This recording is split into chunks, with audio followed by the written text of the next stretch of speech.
জামাত ইসলাম সহ অন্যান্য ইসলামিক দলগুলো পিআর পদ্ধতিতে নির্বাচন চাইলেও বিএনপি কেন পিআর পদ্ধতিতে নির্বাচন চাচ্ছে না এবং পিআর পদ্ধতির নির্বাচনে বিএনপি যাচ্ছে না বা যাবে না বলে মনস্থির করেছে।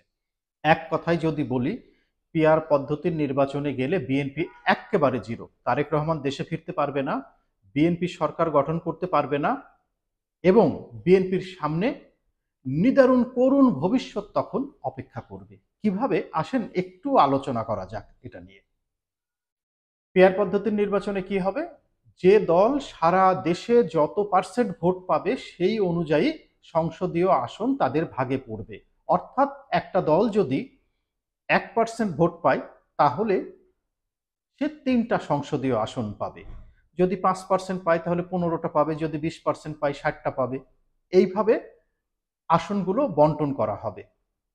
এখন ভোটের বাস্তবতায় আসি, যে কে কত পার্সেন্ট সম্ভাব্য ভোট পেতে পারে সেই অনুযায়ী কি হবে। বিএনপির ভোট মাঠে ধরে নিলাম 35%। তাহলে বিএনপির ভোট যদি হয় 35%, তাহলে সেই অনুযায়ী 35 ইন্টু 3 105।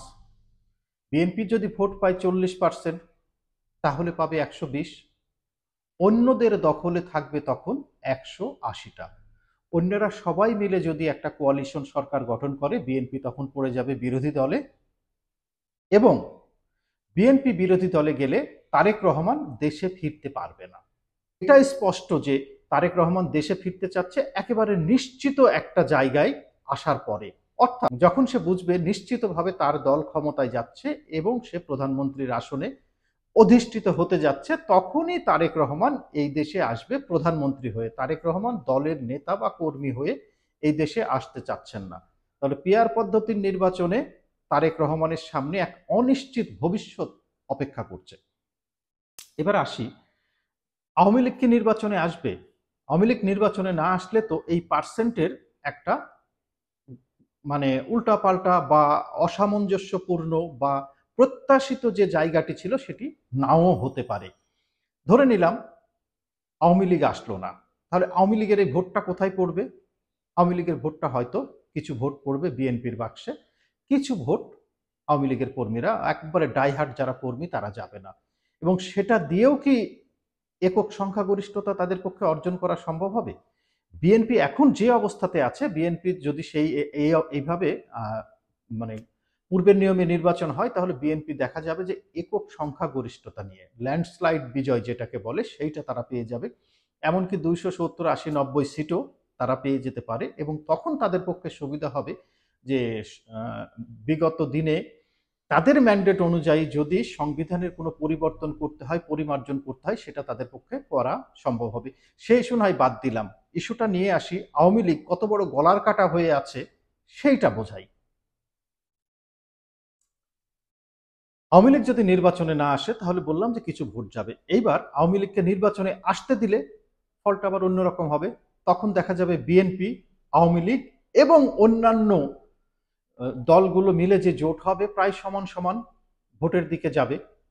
তখন একটা কোয়ালিশনের জায়গাটি তৈরি হবে। একক মানে 150টা সিট কেউ সহজে পাবে না, 151 সিট। আচ্ছা, ধরে নিলাম যে যে অবস্থায় আছে আওয়ামী লীগের কার্যক্রম যেহেতু নিষিদ্ধ আছে আইনের দ্বারা, সেহেতু আওয়ামী লীগ আর নির্বাচনে অংশগ্রহণ করতে পারছে না। পিআর পদ্ধতির নির্বাচন হলে আওয়ামী লীগের বেশ কিছু ক্লিন ইমেজের নেতা, অপেক্ষাকৃত কম পরিচিত নেতা বা দেখা যাবে যে সোশ্যালি একসেপ্টেড কিছু নেতা যারা আওয়ামী মানসিকতা পোষণ করে কিন্তু কখনো সরাসরি আওয়ামী রাজনীতির সাথে জড়িত হয়নি, তারা নির্বাচন করবে। তারা নির্বাচন করলে কি হবে? সারা দেশের 300 আসনে যদি এই রকম করে তারা নির্বাচন করে, তাহলে কিন্তু বড় একটা সিট তাদের দখলে চলে যাবে। এবার পার্সেন্টেজের দিকে যদি আসি, তাহলে দেখা যাবে যে বিরোধী দল যারা আছে, বিএনপি ছাড়া অন্যান্য দল এবং এই স্বতন্ত্র, এই সোকল্ড আওয়ামী স্বতন্ত্র, সবগুলো মিলে কিন্তু এক জায়গায় হয়ে সরকার গঠন করতে পারে এবং বিএনপি অন্যদিকে চলে যাবে। যারা খুব আশাবাদী, না বিএনপি ছাড়া দেশে কোনো কথা নাই, তাদেরকে বলি বিএনপি নয় 50% সিট পাবে, 50% ওইদিকে যাবে। ধরে নিলাম বিএনপি 50% পাচ্ছে, মানে 49% পেয়ে গেল ধরেন। ধরেন 49% সিট পেল বিএনপি এবং অন্যরা সবাই মিলে পেল 51%, তাহলে আসন সংখ্যা কত দাঁড়াবে জানেন? বিএনপির দাঁড়াবে তখন 147টা এবং অন্যদের দাঁড়াবে 153টা। তারা যে কোনো মূল্যে তখন বিএনপিকে রুখো এই জায়গা থেকে কোয়ালিশন করে তারা সরকার গঠন করবে। সুতরাং পিআর পদ্ধতির নির্বাচন বিএনপির সামনে বড় ধরনের একটা অশনি সংকেত। পিআর পদ্ধতির নির্বাচন হলেই বিএনপি ব্যাপকভাবে ধরা খাবে, বিএনপির ভরাডুবি হবে। বিএনপি আজকে যেভাবে মনে করছে যে তারা রাষ্ট্র ক্ষমতায় চলে গেছে, তারা রাষ্ট্র ক্ষমতায় চলে যেতে পারবে না। বিএনপি তৃণমূল পর্যায়ে যে হারে চাঁদাবাজি শুরু করেছে, সেই চাঁদাবাজির সেই ট্রাক স্ট্যান্ড, বাস স্ট্যান্ড, চায়ের দোকান, ফুটপাত, এই অফিস সেই অফিসে যে ধর্ণা দিয়ে একে হুমকি তাকে হুমকি দেওয়া, সেই জায়গাটি থাকবে না। বিরোধী দলের আসনে যদি বিএনপি বসে, জানেন ভালো করে যে বাংলাদেশে বিরোধী দলের কতটুকুন ক্ষমতা থাকে, কি করার থাকে, কিছুই থাকবে না। এবং সবচেয়ে বড় কথা হচ্ছে তারেক রহমান দেশে ফিরতে পারবেন না।